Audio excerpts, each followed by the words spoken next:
వాక్యాన్ని గురించి మనం ధ్యానిద్దాం. మనందరికీ పరిచయం వాక్యం ఏంటంట, ప్రకటన గ్రంథం 1:3 ఏమంటాడు?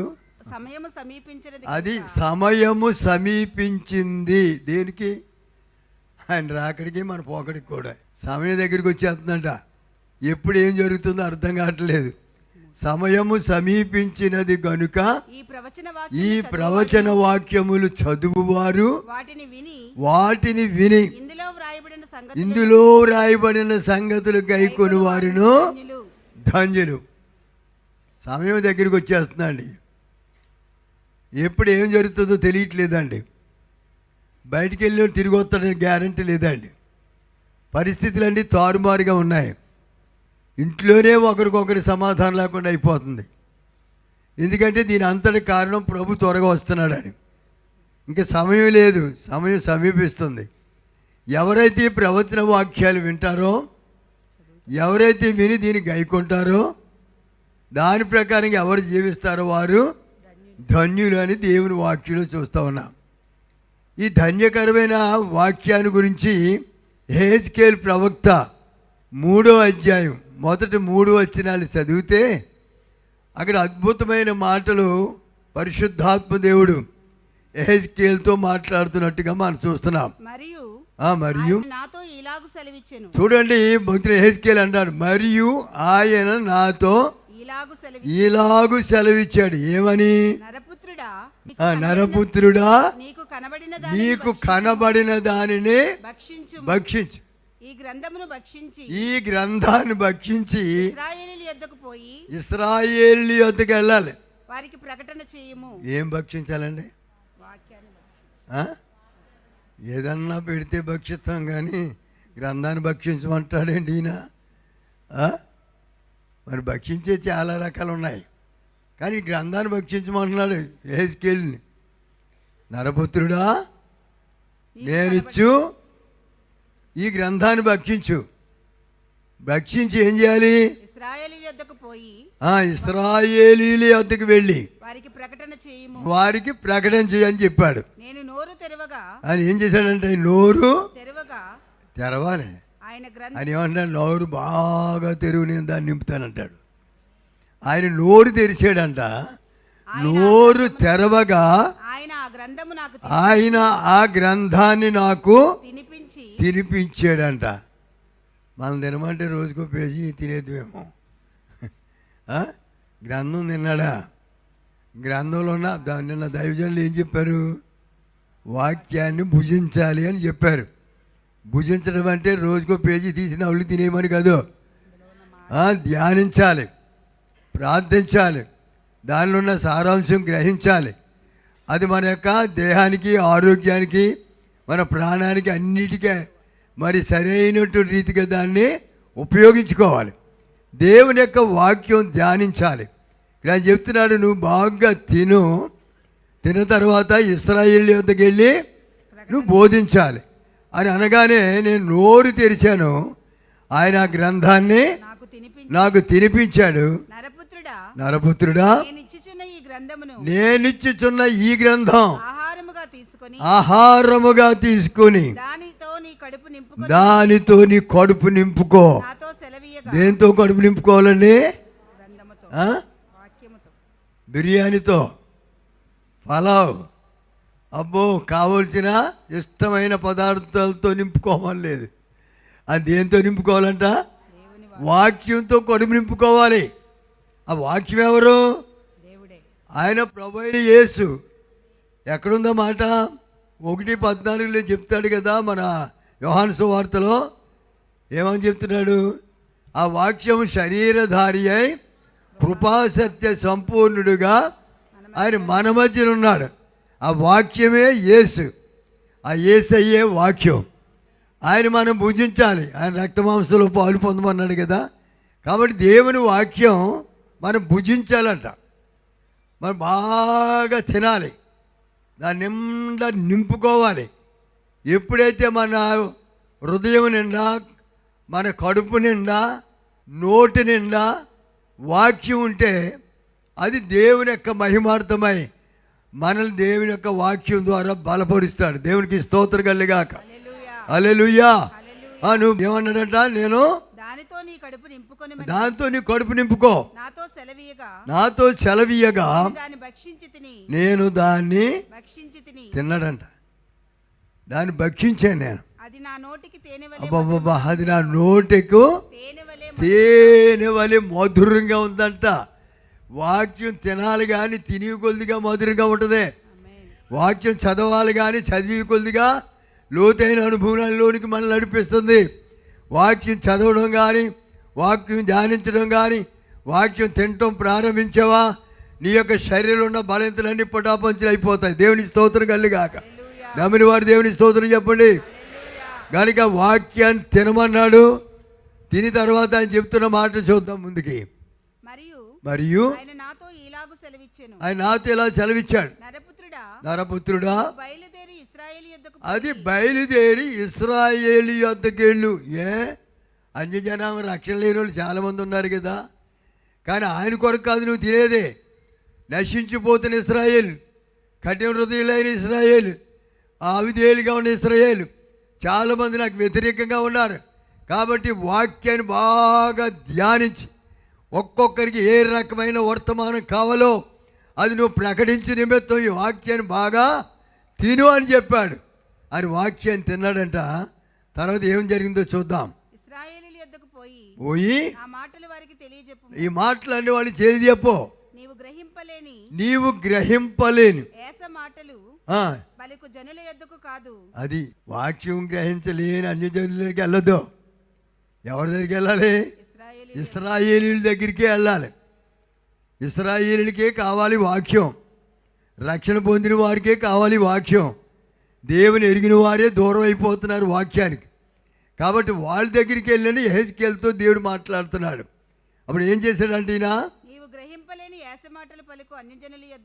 అన్యజనుల యొద్దకు నేను నిన్ను పంపను. అక్కడికి అది నువ్వు వెళ్ళేది. అట్టి వారి యొద్దకు ఒకవేళ నిన్ను పంపాను అనుకో, మాటలు వింటారు, చక్కగా నిన్ను వెంబడించేస్తారు. అయితే ఇశ్రాయేలీయులందరూ ఏమైపోరమ్మా? సిగ్గు శరం ఏమి అయిపోరండి. ఏదైనా వాళ్ళకని మాట తేవడం సిగ్గు శరం ఏమి లేదు ఏంటి అంటాం మనం. సిగ్గు లేని వాళ్ళు అయిపోరంట. వీళ్ళంతా సిగ్గు లేదు, ఎగ్గు లేదు, వాళ్ళు ఇష్టానుసారంగా జీవిస్తున్నారు. చాలా చెడిపోయారు. దేవుని దృష్టిలో అసహ్యమైన కార్యాలు చేస్తున్నారు. ఇశ్రాయేలీయులు ఏమైపోరంట? సిగ్గుమాలిన వారు. అంతా కఠిన హృదయులు. నేను చెప్పిన మాట ఆలకింపనొల్లకున్నారు గనుక వారు నీ మాటలు వినరాళ్ళు. చాలా భయంకరం. వాళ్ళ దగ్గరికి నువ్వు వెళ్ళాలి, వాళ్ళతో సువార్త ప్రకటించాలి, వాళ్ళకి సత్యాలు బోధించాలి. నువ్వు భుజించిన వాక్యం జాగ్రత్తగా వాళ్ళకి అవగాహనమైనట్లుగా చెప్పాలి. ఇంకేమంటున్నాడు ఇక్కడ? ఇదిగో వారి ముఖాల వలె నీ ముఖమును కఠినమైనదిగా నేను చేసేదను. వాళ్ళు ఎంత కఠినంగా ఉన్నారో వాళ్ళకంటే కఠినం చేసేస్తాను నేను. వారి నుదురు వలెనే. ఎందుకంటే మొండోడికి మొండిగానే చెప్పాలంట కదా. అది ఎంత మొండోడైతే చెప్పేవాడు కూడా అంత బండోడో మొండోడు అయి ఉండాలి. అప్పుడు కానీ వినరు. మాట వినాలంటే మొండితనం కావాలి. కానీ వాళ్ళ ముఖం వల్ల నీ ముఖం కూడా కఠినపరి చేస్తాను నేను. తర్వాత వారి నుదుటి వరే మీ నుదురు కూడా కఠినమైనదిగా చేసేస్తాను. నీ నుదురు చెక్కుముఖి రాతి కంటే అబ్బో ఎలా ఉంటుందంట? వజ్రం వలె చేసేస్తాను. అందుకే దైవజనులు కొన్నిసార్లు కఠినంగా మాట్లాడతారు. ఎందుకని? ఎదురు కూర్చున్న వాళ్ళు హృదయ పరిస్థితిని బట్టి దేవుడు పరిశుద్ధాత్మని మాట్లాడిస్తుంటాడు అప్పుడప్పుడు. ఇంకా అక్కడ అనుకుంటాడు సనుగుడు, ఇది నా కొరకే చెప్తున్నాడు, ఈయన కొరకే చెప్తున్నాడు, పక్కడు కొరకు చెప్తున్నాడు. ఓ అల్లికి అల్లేస్తుంటారు అక్కడి నుంచి. మీరు ఎంత కఠినంగా ఉన్నారో ఇశ్రాయేలీయులు, అంతకంటే కఠినంగా నేను చేయబోతున్నాను. నేను అంతకంటే కఠినమైన మాటలు వాళ్ళతో మాట్లాడబోతున్నాను. అంతకంటే గొప్ప కఠినమైనటువంటి హృదయంతో నీలో నుండి మాట్లాడబోతున్నాను.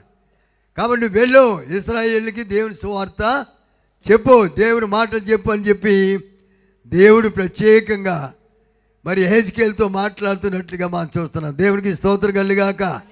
అందరు గట్టిగా దేవుని స్తోత్రం చెల్లిద్దాం.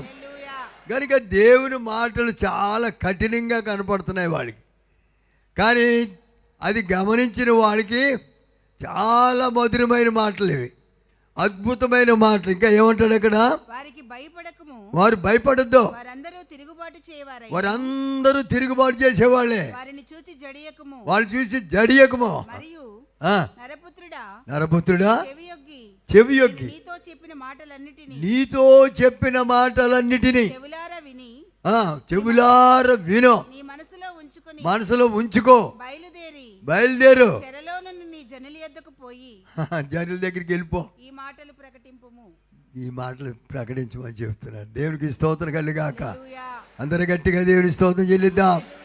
హల్లెలూయా, హల్లెలూయా. హల్లెలూయా. పరిశుద్ధాత్ముడు చెప్పకపోతే ఏ దైవజనుడు చెప్పడం. పరిశుద్ధాత్ముడు కొన్నిసార్లు కఠినంగా మాట్లాడించడం కారణం ముందున్న వాళ్ళ యొక్క హృదయ కఠినాత్మను బట్టి దేవుడు మాట్లాడతాడు. దేవుని ఆత్మ మాట్లాడాలి అంటే నీ హృదయ వాంఛలు ఎరిగిన దేవుడు, నీ హృదయ రహస్యాలు ఎరిగిన దేవుడు, నీ యొక్క మనసులో తలంపు పుట్టక ముందే గమనించిన దేవుడు. ఆయన నీకు ఏ వాక్యం కావాలో ఆ వాక్యం ద్వారానే ఈ ఉదయకాలం మాట్లాడుతున్నాడు. దేవునికి స్తోత్రం కలుగాక. హల్లెలూయా. హల్లెలూయా.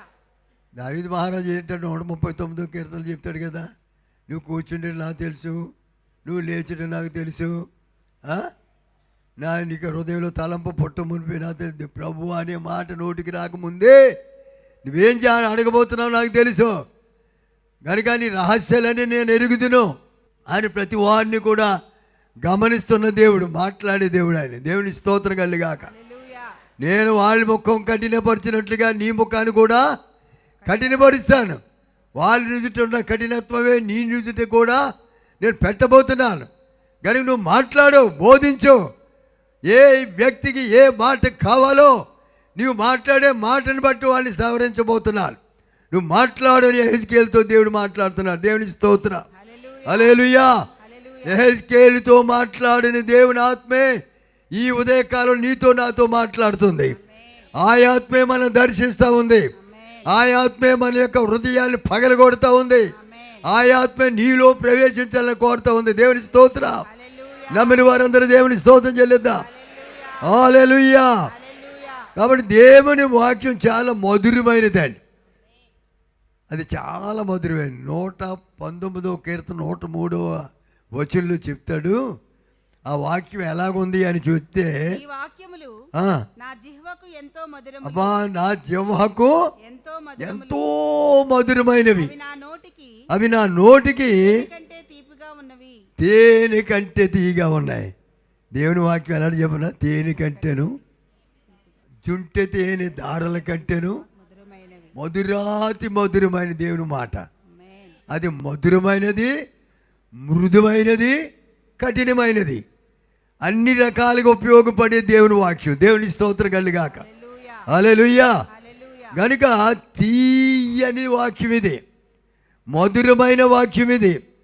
అదే కాదు, పేతురు గారు 2వ పత్రికలో 1వ అధ్యాయం 20వ వచనం అక్కడ రాయబడిన మాట అంటే, పరిశుద్ధాత్మ ద్వారా తప్ప ఈ మాటలు ఎవరో చెప్పినవి కావు అని. ఎలయనగా ప్రవచనము ఎప్పుడును అది మనుషుని యొక్క ఇచ్చను బట్టి రాలేదండి. మాటలో ఎవరో మహానుభావులు రాసిన మాటలు కాదు, లేకపోతే ఎవరో శాస్త్రజ్ఞులు రాసిన మాటలు కాదు, తెలివి గలవారి మాటలు కాదు. ఇవి పరిశుద్ధాత్ముడు రాయించిన పవిత్రమైన ప్రవచన వాక్యాలు ఇవి. దేవునికి స్తోత్రం కలుగాక. హల్లెలూయా. మనుషులు ఎన్నో కల్పనా కథలు రాయొచ్చు, మనుషులు వాళ్ళ తెలివితేటలు బట్టి ఎన్నో పుస్తకాలు రాయొచ్చు, కానీ ఈ పుస్తకములో ఉన్న 66 పుస్తకాలు ఉన్న మాటలు 40 మంది ప్రవక్తల ద్వారా పరిశుద్ధాత్ముడు రాసిపెట్టిన ఆ బలమైనటువంటి మాటలు ఇవి. దేవుని స్తోత్రం. హల్లెలూయా. ఏమంటాడు, ఒకటి తన ఊహను బట్టి చెప్పుకోవడం లేఖనములు ఏ ప్రవచనమును పుట్టదని మొదట గ్రహించుకొనవలెను. ఏలయనగా ప్రవచనము ఎప్పుడును ప్రవచనము ఎప్పుడును మనిషిని ఇచ్చిన బట్టి మనుషుని యొక్క ఇచ్చను బట్టి కలుగలేదు గాని మనుషులు పరిశుద్ధాత్మ వలన ప్రేరేపింపబడిన వారే దేవుని మూలంగా పలికారు. దేవుని స్తోత్రం కలుగాక. పరిశుద్ధాత్మ ద్వారా పలికబడిన మాటలు ఇవి. పరిశుద్ధాత్మ దేవుడు ప్రవచించిన ప్రవచన వాక్కులు ఇవి. దేవుని యొక్క ప్రవచన వాక్కు మనుషుని ఇచ్చాన్ని బట్టి నడిచేది కాదు. వాళ్ళ ఇష్టానుసారంగా మాట్లాడిన మాటలు కాదు ఇవి. అందుకనే దేవుని వాక్యం చాలా బలమైనది. దేవుని వాక్యం శక్తివంతమైనది. దేవుని వాక్యం మన జీవితాల్ని మార్చేది. ఈ వాక్యం ఎవరు కలిగి ఉన్నారో వారు దేవుడు ఒక ఉన్నతమైన స్థాయికి నడిపిస్తారు. దేవుని స్తోత్రం కలుగాక. హల్లెలూయా. ఇది పరిశుద్ధాత్మ ద్వారా వ్రాయబడిన మాటలని దేవుని వాక్యం చూస్తున్నాం. కాబట్టి ఇంకా మరొక మాట జకరియా ప్రవచన గ్రంథంలో 7వ అధ్యాయం 12, 13 వచనాలు చదివితే అక్కడ ఇలా రాయబడి ఉంది. చూద్దాం.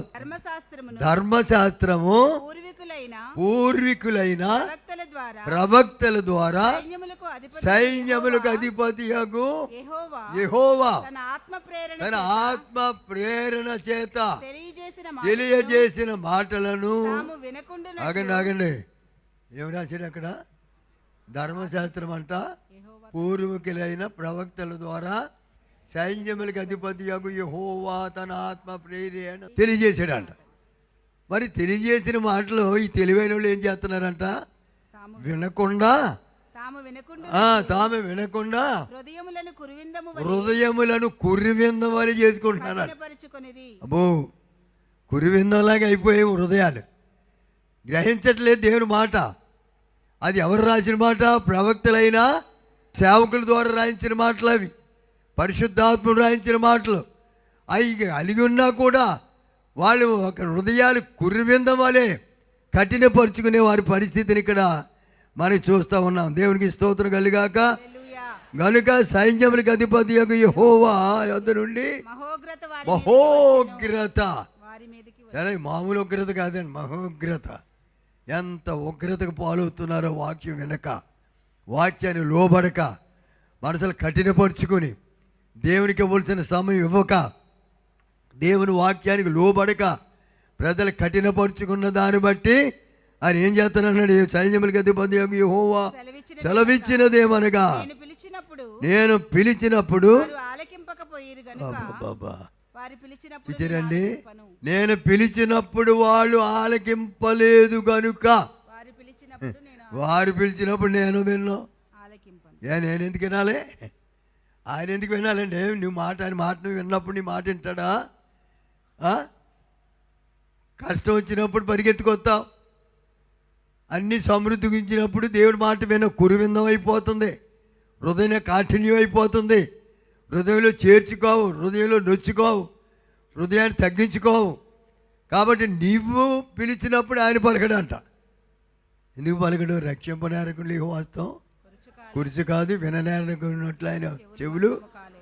కానీ దేవుని మన యొక్క పాపాలు మనకు దేవునికి అడ్డుకొచ్చాయంట.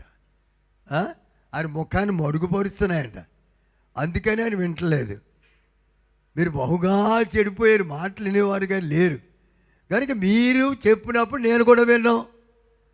నేను చెప్పినప్పుడు నా మాటకి మీరు లోబడలేదు కనుక మీరు చెప్పిన మాట నేను కూడా వినను అని చెప్తున్నాడు దేవుడు. అయ్యా, ఎంతో కాలం ప్రార్థన చేస్తున్నాండి, నాకు జవాబు రావట్లేదు. జవాబు నా మా ప్రార్థన దేవుడు ఏంటి ఎందుకు వింటాడు? నువ్వు దేవుని మాట వింటే నీ మాట అని వింటాడు. దేవుని వాక్యానుసారిగా జీవిస్తే తప్పనిసరిగా పిలిస్తే పలుకుతాడు. ఆయన కాదనే దేవుడు కాదు. ఈ లోక సంబంధాలు అయితే వేళ అనొచ్చు, అనొచ్చు, ఏదో అనొచ్చు, పోమనొచ్చు. కానీ మన తండ్రి అయిన దేవుడు పిలిస్తే పలికే దేవుడు. దేవుని స్తోత్రం కలుగా. ఎప్పుడు నువ్వు వాక్యానుసారంగా జీవిస్తే, వాక్యానికి లోబడితే, వాక్యాన్ని నువ్వు జాగ్రత్తగా గమనిస్తే, ఆ తప్పనిసరిగా దేవుడు నీ ఏ ఆపదలను పిలిచినా నేను ఉన్నాను అని వస్తాడు. దేవునికి స్తోత్రం కలుగాక. అందరు గట్టిగా దేవుని స్తోత్రం చెల్లిద్దాం. హల్లెలూయా, హల్లెలూయా. సంతోషంలో వారు రెండు చేతులు దేవుని స్తోత్రం చెప్పండి. హల్లెలూయా. కాబట్టి నువ్వు పిలిచినప్పుడు నేను పలుకు. ఆ స్థితి మనం తెచ్చుకోకూడదు. ఆయన మాటకు లోబడాలి.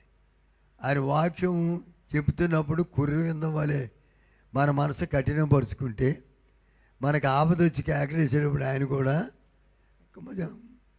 కఠినపరుచుకుంటాడట. మీరు పిలిచినప్పుడు మీరు పలకలేదు కనుక మీరు పిలిచినప్పుడు కూడా నేను పలకను. పలికే దేవుని పలకుండా చేసేస్తున్నాం, మనం మాట్లాడే దేవుని మాట్లాడకుండా చేసేస్తున్నాం. అవసరాలు తీర్చే దేవుడు మనం అనవసరమైన పనులు పెట్టుకుని అవసరం తీరకుండా అయిపోతుంది మనకి. కనుక నువ్వు పిలిస్తే పలికే దేవుని సంధిలో ఉన్నామని మనం గమనించాలి. దేవునికి స్తోత్రం కలుగాక. ఈ వాక్యం ఎంత గొప్పదంటే ప్రతి వారి యొక్క దేవుని యొక్క వాక్యాన్ని లోబడనందువల్ల అనేక మంది అతులైపోయినట్లే ఇక్కడ చూసాం కదా. 12 వచనం ఏమి రాయబడింది అక్కడ? 7:12 ధర్మశాస్త్రము పూర్వీకులైన ప్రవక్తల ద్వారా సైన్యములకు అధిపతి యెహోవా తన ఆత్మ ప్రేరేపణ చేత తెలియజేశాడు. ఆ మాటలను తాము వినకుండునట్లు ఆ హృదయమందు కురువిందం వలె కఠినపరుచుకున్నారు. గనుక సైన్యములకు అధిపతి యెహోవా యొద్ద నుండి మహా ఉగ్రత వచ్చేస్తుంది వాళ్ళకి. అందుకే నశించిపోతున్నారు. ఇశ్రాయేలుని చాలా విసిగించారు దేవుడు. మోషే మీద ఆరోళ్ళ మీద చదువుకోవడం. అరణ్యంలో మమ్మల్ని చంపడానికి తెచ్చావా? ఈ యొక్క చప్పుడు భోజనం ఎంతకాలం తినాం? దేవదూతలు తినే ఆహారం అన్నాన్ని పంపిస్తే దానికి వ్యతిరేకంగా మాట్లాడడం మొదలుపెట్టాడు. మాకు మాంసం లేదన్నాడు. ఎంతసేపు చూసి నీ కాకరకాయలేనా అన్నాడు. కానీ దేవుని సంధిలో మేము అక్కడుంటే చాలా మంచి భోజనాలు పెట్టేవారని ఏదోదో పొగుడుతున్నారు. అక్కడ దెబ్బలు తిన్నారు, చాలా అనుభవించారు. యువతలు రాగానే మర్చిపోయి మళ్ళీ అన్నీ అదే బాగుంది అంటున్నారు. మాకు నిజమే, పాపం బాగానే ఉంటుంది. కాబట్టి దేవుని వాక్యం సరిచేద్ది. దేవుని వాక్యం విన్నావా, దాని ప్రకారం జీవించావా, నీ బ్రతుకంతా మారిపోద్ది. దేవునికి స్తోత్రం కలిగాక. హల్లెలూయా. అందరు గట్టిగా దేవుని స్తోత్రం చెల్లిద్దాం. హల్లెలూయా. నీ వాక్యమే నన్ను బ్రతికింతదట. వాక్యంలో గొప్ప ఆశీర్వాదం ఉందండి. కనుక ఇక్కడ మన ముందు 119వ కీర్తన 9వ వచనం చదివితే యవనస్తులు దేని చేత తమ నడత శుద్ధి నొందుకొందురు అంటే నీ వాక్యమును బట్టి దానిని జాగ్రత్తగా చూచుకునుట వలననే కదా. వాక్యం అంట యవనస్తులు బాగుపడాలంటే ఏం చేయాలి? వాక్యం చదవాలి, వాక్యం వినాలి, వాక్యానుసారంగా జీవించాలి. ఏ యవనస్తుల హృదయంలో వాక్యం ఉందో వాళ్ళ జీవితం చాలా కలకల్లాడుతూ ఉంటుంది. వాక్యం ఎప్పుడైతే మీకు తగ్గిపోయిందో, అందుకని యవనస్తులు కోటాలు పెడుతుంటే ఎందుకంటే ఎందుచేత దేవుని వాక్యం అంటే నడతనే శుద్ధి చేద్దంట, శుభ్రపడుతుంది, సరైన మార్గం నడిపిస్తుంది. కనుక ఆ వాక్యం లేకే చాలామంది చెడిపోయి తిరుగుతున్నారు లోకంలో. వాక్యం ఉన్న వాళ్ళు ఎవరో లోకంలో పరిగెత్తడానికి ప్రయత్నించరు. వాక్యం భయపెడుతుంది, వాక్యం సరిచేస్తుంది, వాక్యం సరైన మార్గంలో నడిపిస్తుంది. కనుక వాక్యం ఏ యవ్వనులు చదివి ధ్యానిస్తారో అటువంటి వారు దేవుని కొరకు నమ్మకమైన సాక్షులుగా జీవించగలుగుతారు. దేవుని స్తోత్రం కలిగాక. హల్లెలూయా. అందుకని సాయంకాలం 4:30 యవనస్తులు కూడికండి, రండి యవనస్తులారా రండి అని చెప్పింది దేనికంటే మీరు పడిపోకుండా చెడిపోకుండా నడిపించే వాక్యంలో మీరు ఉండాలని. దేవునికి స్తోత్రం కలిగాక. హల్లెలూయా. కాబట్టి దేవుని వాక్యం అది ఎలాంటిది అని మనం చూస్తే హెబ్రీ పత్రిక 4:12 చూస్తాం కదా. ఆ వాక్యాన్ని గురించి చాలా అద్భుతమైన మాట మరి రాయబడిన చూస్తున్న వాక్యంలో పరిశుద్ధాత్మ దేవుడు రాసిపెట్టిన మాట. ఎందుకనగా దేవుని వాక్యము సజీవమై. అమ్మా దేవుని వాక్యం ఎలాంటిదండి? సజీవమై అంటే అది జీవించే వాక్యం అండి. ఏ వాక్యం? చెప్తుంటే నిద్రించే వాక్యమా? మాట్లాడుతుంటే నిద్రపోమని చెప్తుంది వాక్యం. జీవించే వాక్యం అంట. ఇది ఎప్పుడు కూడా వాక్యం ఉన్నవాళ్ళు సదాకాలం జీవిస్తారు, చాలా దీర్ఘాయుసు ఎత్తాడు వాళ్ళకి. వాక్యం అనేది మనలో ఉండాలి. ఏమన్నాడు చూడండి అక్కడ, ఎందుకనగా దేవుని వాక్యము సజీవమైనదై. అది ఎలాంటి వాక్యం ఏం చేద్ది? ఎటువంటి బలహీనుడైనా చదివితే బలపడితే దేవుని స్తోత్రం. హల్లెలూయా. హల్లెలూయా. వాక్యమే మనం బలపరిచేది. అది ఏమంటున్నాడంట? దేవుని వాక్యము సజీవమై బలము గలదై రెండంచుల ఎటువంటి ఖడ్గము కంటెను వాడిగలదంట. వాక్యం వాడిగలదు, చెక్కేస్తుంది, నరికేస్తుంది. అది ఎటువంటి కండరాలనైనా సరిచేసేది. ఆ వాక్యుని హృదయలోకి వెళ్తే, ఆ వాక్యుని మనసులో ఉంటే, ఆ వాక్యానుసారంగా నువ్వు జీవిస్తుంటే నీలో ఉన్న రోగాలన్నీ పడపంచలైపోతాయి. దేవుని స్తోత్రం. హల్లెలూయా. ఎందుకంటే ఎటువంటి ఖడ్గము కంటేను పదునైన ఖడ్గము కంటే పదునైనదంటది. చాలా పదునైన ఖడ్గం, రెండంచుల ఖడ్గం, మామూలు కాదు. ఎలాగంటే నీకు చూపుతా, ఎలాగంటే నాకు చూపిస్తా. నన్ను నిన్ను కాల్చేసి, నన్ను నిన్ను తెగేసి, నరికేసి, సరి చేసేసి. దేవుని స్తోత్రం కలుగా. హల్లెలూయా. రెండంచులు ఎటువంటి ఖడ్గము కంటేను వాడిగా ఉండి, అది ప్రాణం బాగలేదన్నాం అనుకో, వాకుంటుంది, లేకలేని ప్రాణంలో వేసి వస్తుంది. దేవునికి స్తోత్రం కలిగా. హల్లెలూయా. చెప్పండి, స్తోత్రం చెప్పండి. వాక్యం బ్రతికిస్తుందంట. రెండంచుల ఎటువంటి ఖడ్గము కంటేనో వాడిగా ఉండి, ప్రాణాన్ని కీళ్ళు, అన్నిటికంటే బలమైనది ఒకటి ఉంది. అదే మన యేసు ప్రభు వారి యొక్క సన్నిధి. దేవునికి స్తోత్రం కలిగా. ఆ వాక్యమే దేవుడై ఉన్నాడు. ఆ వాక్యమే దేవుని యొద్ద ఉంది. ఆయనే కృపాసత్య సంపూర్ణుడిగా వాక్యం మన కొరకు క్రీస్తుగా ఉద్భవించాడు. దేవునికి స్తోత్రం. ఆయన దగ్గరికి వస్తే అన్ని రోగాలు పోతాయి. దేవుని స్తోత్రం కలిగా. హల్లెలూయా. గుండెని ఆపరేషన్ చేసేస్తుందండి వాక్యం. గుండెకాయలు మార్చేద్ది. అయ్యో లాభం లేదు అనుకుని అందరు కలిసి గట్టిగా పొట్టు ప్రార్థన చేసామనుకోండి, తారుమారు చేసేస్తాడు దేవుడు. దేవుని స్తోత్రం కలిగా. భూలోకాంత తల్ల కిందలు చేయవారు ఇక్కడ ఉన్నారు అని అనిపించుకున్నంత గొప్పది దేవుని వాక్యం. ఆ వాక్యం పట్టుకుని మనం ఏం చేసినా దేవుడు తప్పనిసరిగా అద్భుతం చేస్తాడు. ఆ వాక్యం ఎక్కడికి వెళ్తుందంట? ప్రాణాత్మ, కీళ్ళు నొప్పులన్నీ పోవాలంటే వాక్యం చదవాలి. మోకాళ్ళ నొప్పులు పోవాలంటే మోకాళ్ళ మీద ఉండి వాక్యం చదవాలి. నేను ఇప్పటికీ మోకాళ్ళ మీద ఉండే ప్రార్థన చేస్తాను తెలుసా. మోకాళ్ళ నొప్పులు వచ్చిన రోజు మరీ ఎక్కువ చెప్పుకుంటాను. మోకాళ్ళ మీద లేచినప్పుడు తగ్గిపోతాయి. దేవుని స్తోత్రం కలిగా. దానికి ముందదే ఇది వాక్యం. వాక్యం తెలుసుంటే మోకాళ్ళ నొప్పులు ఉండవు, మోకాళ్ళ వాపులు ఉండవు. దేవునికి స్తోత్రం కలిగా. ఏమన్నాడంటే ఆయన? ప్రాణాత్మలను కీళ్ళు మూలుగును విభజించినంత మట్టుకు దూరుచు. వాక్యం వెళ్ళిపోతుంది లోపలికి. ప్రతి కండరాలను సరి చేసేస్తుంది. ప్రతి ఒక్క బలయంత్రకి ఆపరేషన్ చేసేస్తుంది. ఎక్కడికక్కడ సరి చేసి పెట్టేద్ది వాక్యం. దేవుని స్తోత్రం కలిగా. హల్లెలూయా. అటువంటి వాక్యాన్ని మనం కలిగి ఉండాలి. అటువంటి వాక్యానికి మనం లోబడాలి. అటువంటి వాక్యానుసారమైన జీవితం మనకు కావాలి. మా చిరునామా పాస్టర్ ఎం జ్యోతిరాజు, శాంతినగర్, ఏలూరు 534007, పశ్చిమ గోదావరి జిల్లా, Andhra Pradesh. Our address: pastor M Jyothiraju, Shantinagar, Eluru 534007, west Godavari district, Andhra Pradesh.